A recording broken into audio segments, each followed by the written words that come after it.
Raw has given us a lot of new topics to discuss, so we'll get into everything that's new with Alexa Bliss, Riddle, Bobby Lashley, and more.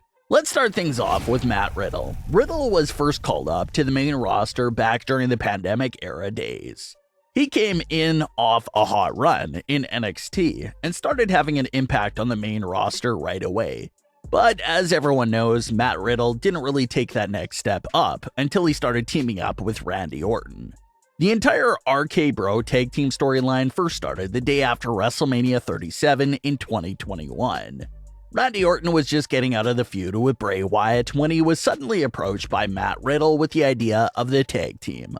Orton obviously wasn't down with the idea right away. It took a few weeks, and even took a singles match between the two of them for Randy Orton to really give Riddle respect. And once that happened, the tag team was formed right there in the Thunderdome. It was a nice, long-lasting tag team. Randy Orton and Matt Riddle would go on to win the Raw tag team titles and stay together as a tag team until late spring of 2022. That was when Randy Orton went out with his back injury, and Matt Riddle had no other choice but to continue in WWE on his own. And it started off pretty strong. Riddle came right after Roman and the Bloodline for what they did to Randy Orton, but was unsuccessful.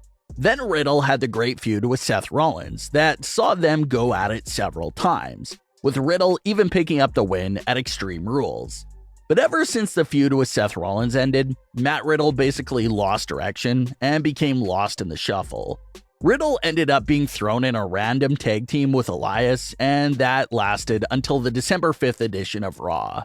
The Bloodline took out Elias before the match, forcing Kevin Owens to step up to the plate as Riddle's tag team partner.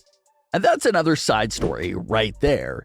Kevin Owens is still lurking around the Bloodline, trying to get revenge on the Usos and Sami Zayn by trying to win those tag team titles.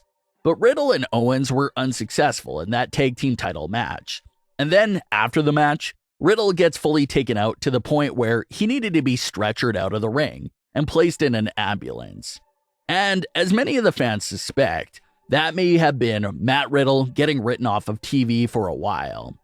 No one gets stretchered away in an ambulance and bounces back the next week like nothing happened. That's not usually what we see. Someone going away in an ambulance is usually a sign that they'll miss a few weeks at least. So fans assume that Matt Riddle hasn't been up to much of anything since the feud with Seth Rollins. Maybe this was their way of just hinting at the slight reset button on Riddle. Either bring him back in a few weeks with a new story and direction, or if you're going to hold him off for longer, then maybe even a Royal Rumble return could be a possibility as well.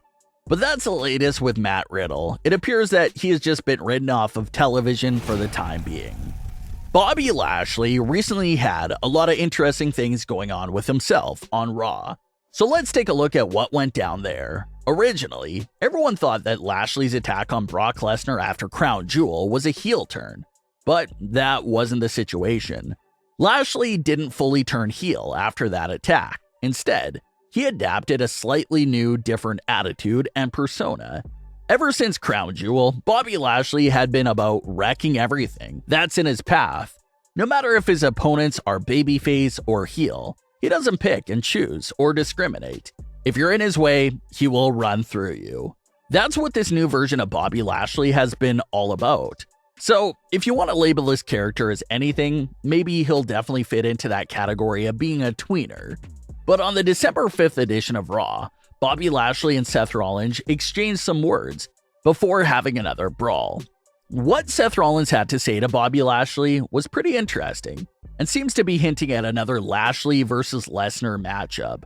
Rollins said that Lashley knows deep in his heart that he can't beat Brock Lesnar, and he also said that Lashley has always been jealous of Brock Lesnar because Brock had the career that Lashley always dreamed of having. So it was just a smart way to keep that Lashley and Lesnar feud fresh in everyone's head, because we're likely seeing another match between those two superstars. Brock Lesnar has a win over Bobby Lashley, and Bobby Lashley has a win over Brock Lesnar. They're all tied up at one apiece, so you just know that there has to be another match to get rid of that tie. So maybe that third match between the two of them does take place sometime in 2023. With Bobby Lashley wearing suits again and having this entire new attitude, fans have been speculating about a return from the Hurt Business. It's been said many times before, but the Hurt Business is one of the greatest factions in recent WWE history. Yet, they never made a single full appearance together in front of a live crowd. WWE teased their reunion several times in 2021, but it just never happened. So, could this new persona lead Bobby Lashley down the road of getting the old band back together for another run, with the fans now being back in the stands? It's a good question and theory that's out there, but some fans also think that Bobby Lashley shines even more when he's on his own. So, we'll see what they end up doing there with him. As expected, Alexa Bliss's story continued this week in some major ways. So, in recent weeks, Alexa's attitude and persona has been slightly changing and heading into a completely different direction when compared to how she's been in recent months.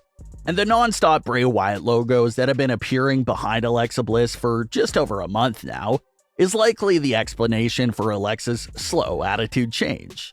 Well, this same theme continued this week. There was a shot where Alexa Bliss was getting ready for the main event backstage, and it was perfectly done. You had the Bray Wyatt logo on the left, Alexa in the middle, and Lily on the right side. In this single shot, Alexa was surrounded by some of the biggest things that have happened in her career in recent memory: Bray Wyatt and Lily. So we get to the match and the signs are still there.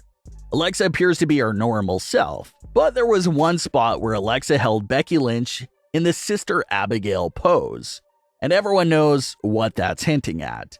After Damage Control stops Alexa Bliss from winning the match, Alexa takes advantage and picks up the win by pinning Nikki Cross. Alexa now moves on to face Bayley in the #1 contenders match for the Raw Women's title. Alexa was also interviewed backstage after Raw and said that she found this new aggression recently and how she doesn't know where it came from. That aggression Alexa's referring to is most definitely the Bray Wyatt and Uncle Howdy influence that's starting to take over again. So, it'll be Alexa and Bayley to determine the #1 contender. Considering the last few months have been dedicated to Bayley getting a lot of title matches with Bianca Belair, it just seems unlikely for them to turn right back to the same matchup. So maybe Becky steps in there and gets payback by costing Bayley her match, leading Alexa Bliss to become the #1 contender. And with the obvious threat of Uncle Howdy and Bray Wyatt lurking in the background, you just know that they have to get involved at some point for Alexa Bliss. Maybe not during the #1 contenders match, but maybe Howdy ends up costing Alexa the title match itself. Maybe that's what gets Alexa Bliss over to Smackdown to confront Bray Wyatt and ask him what's going on with that. So expect Howdy to get involved at some point during this run for Alexa Bliss. Some major things appear to be on the horizon, but what are your thoughts on today's stories? Leave your comments below, don't forget to subscribe with all notifications on, and leave a like if you enjoyed. Thanks for watching, guys.